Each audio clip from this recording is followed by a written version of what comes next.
lên tập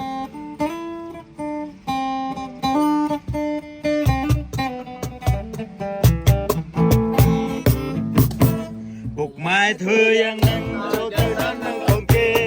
យកខ្ញុំទៅសម្ញើឲ្យគេគយគុណពីណាអ៊ីនេះសាច់អ៊ីនមិនហ៊ានទៅអង្គុយជើងតែក្មេងពីណាជំរិតដេញដល់សុថា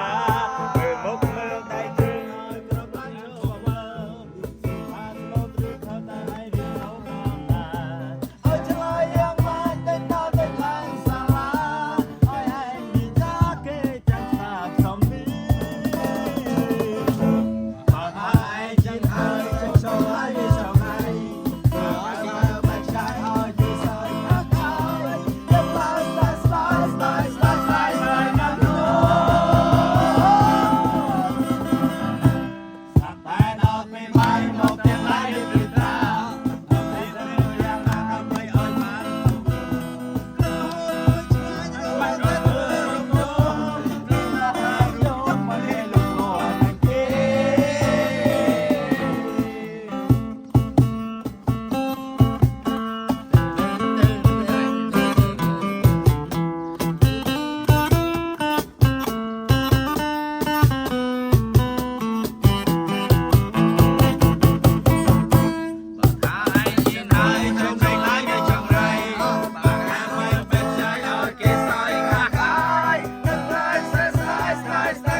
តែដល់